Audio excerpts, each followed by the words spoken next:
Hi, this is Scott Park Phillips, and this interview is one of a bunch of interviews I'm doing. I'm doing interviews now. This is with Georges Favraud, who is an anthropologist of Daoism and does really interesting work. We discuss divination and its relationship to martial arts and martial rituals, which is a great subject that is often overlooked. We also discuss how Taoism, his theories about how Taoism has survived through the horrors of the 20th century. Uh, so check it out. I hope you enjoy it. This is just a clip. You can hear the rest of the interview over on Patreon. My account is Scott Park Phillips. Also, I apologize for the quality of sound on this. I'm just learning. As you can see, I'm getting better quality equipment as I go.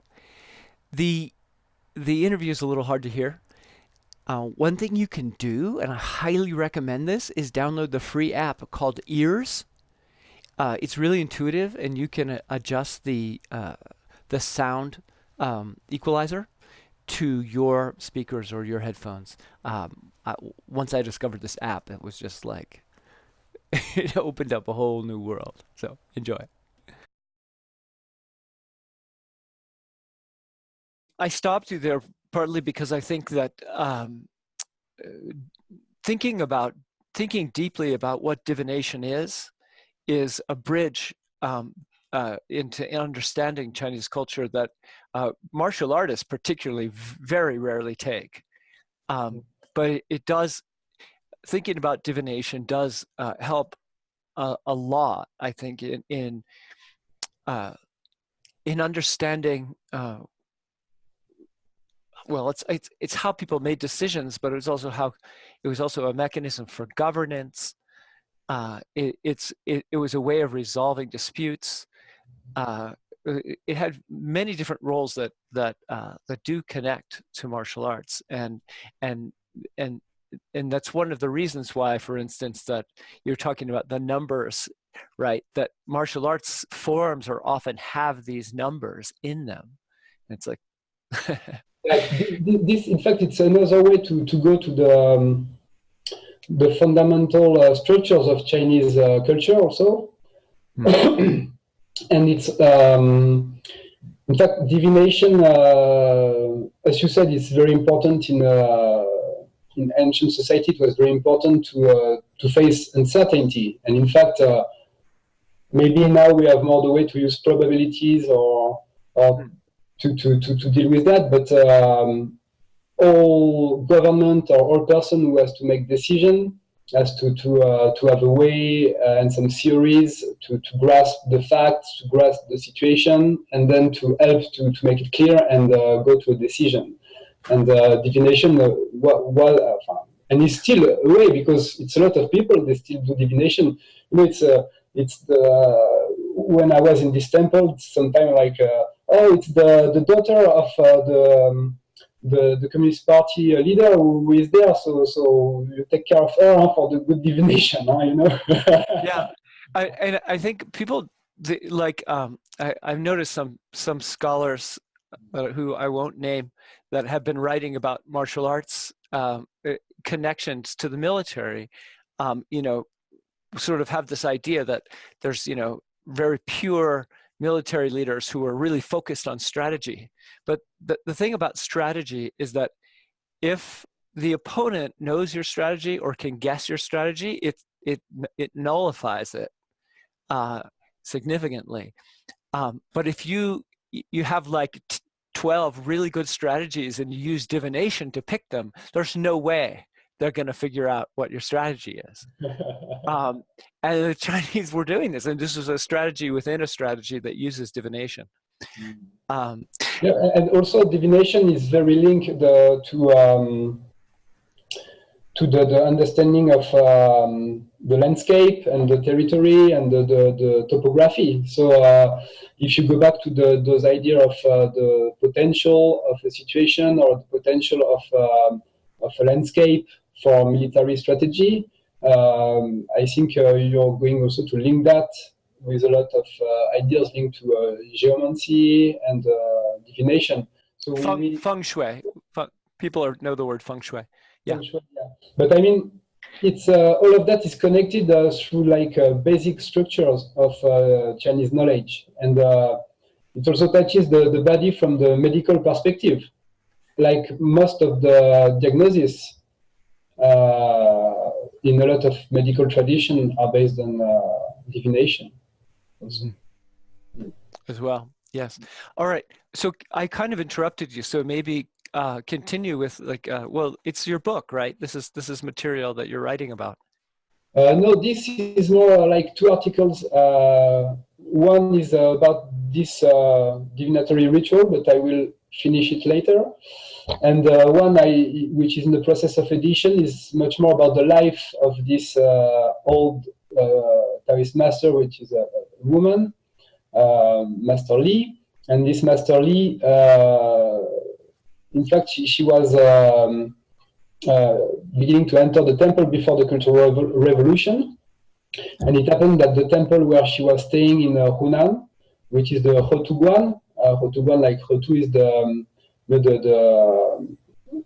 one of the revelation of the 8 trigrams of the Bagua, which later, so it's the legend linked to the way the I Ching, the book of change, arrived in China.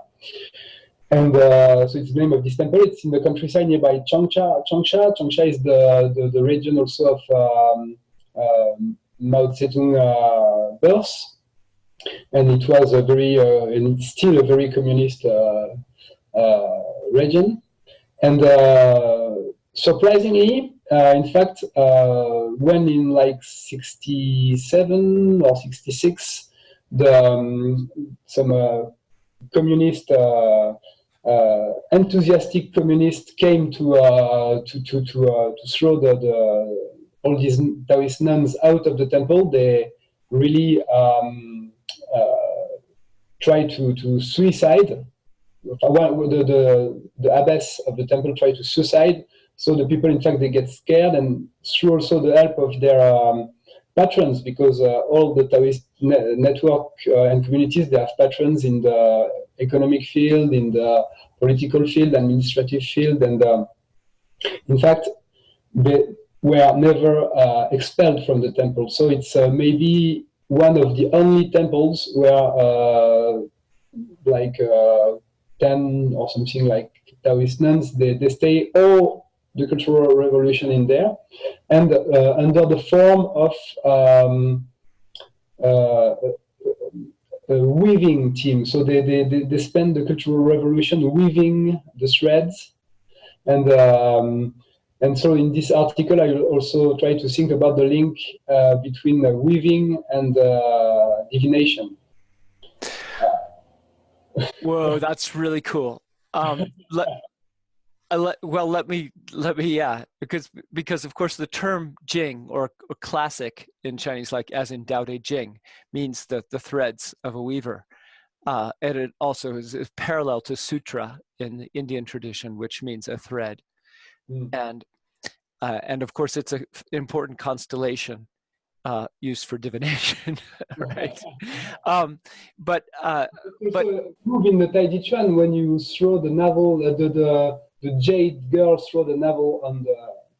Yeah, in fact, in my book, I pointed out that was in the Chen style form. It's actually miming the sun and moon rising, like the shuttles of a weaver's loom, which. From Baoji, the Journey to the North, which is the book, the 100 chapter book about Xuanwu becoming Zhenwu, the mysterious warrior becoming the perfected warrior, and that the first 36 chapters, I think, all end or begin with that line. The sun and moon rose and fell like the shuttles of a weaver's loom. So it means a lot of time passed, right? There's the shuttles going back and forth. The moon and sun are going up and down. And that's actually being mimed in the Chen style form for that movement.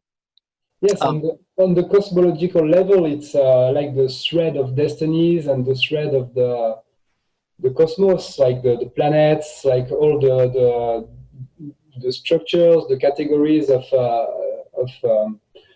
which structure all the thinking and the action of the people, or at least are reference for the action of the people. They can be seen as this loom. You say the loom is the métier à tisser, you say in French.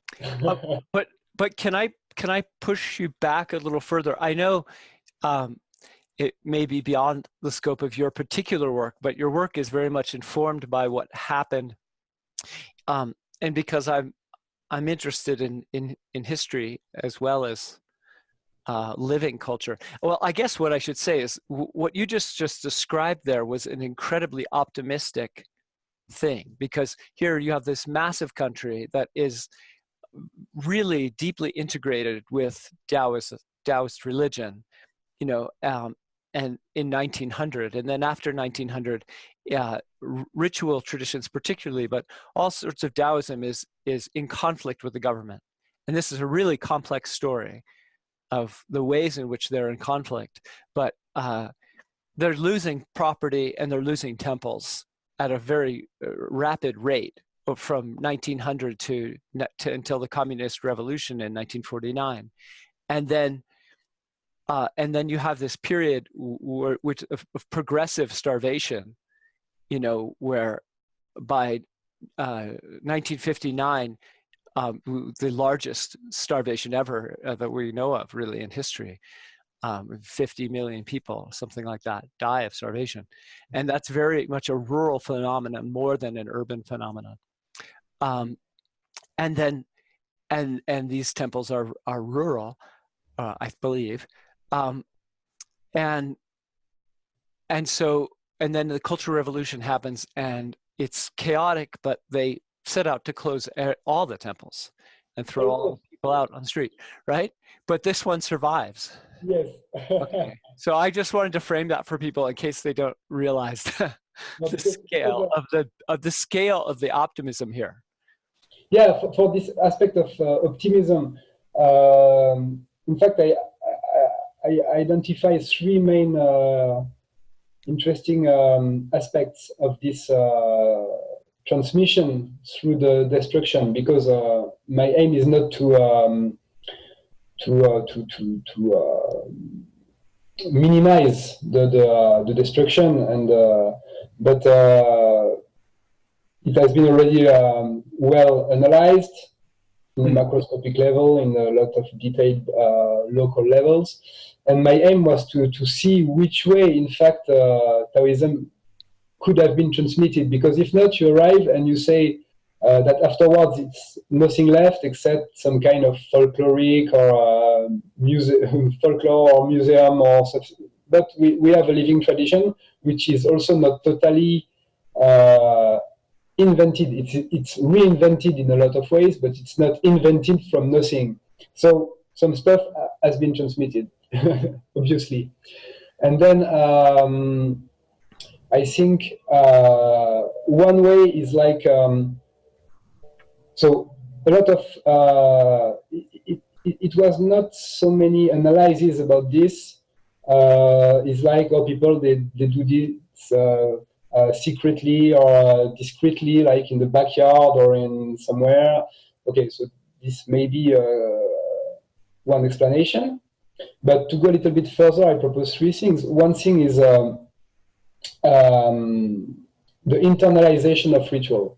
We're looking, when we look, the term religion is also not totally satisfying, but we look at those traditions in like very collective and obvious ritual. But in fact, when you learn ritual, it's a lot of internal stuff in the ritual, and also like it's a memory of the ritual, which is kept inside the person and which may be communicated in other ways. So internalization, which means like even if it's later reinvented, it passes also through the filter of the subjectivity of such and such Taoist master, which after the Cultural Revolution came back to the temple. And then it's materials on which he those Taoist masters build to rebuild the religion in the 80s and until now. The second thing is a shift of social status to maintain one's role. One big example is with the medicine, and especially the Chojiao Isheng, the barefoot doctors.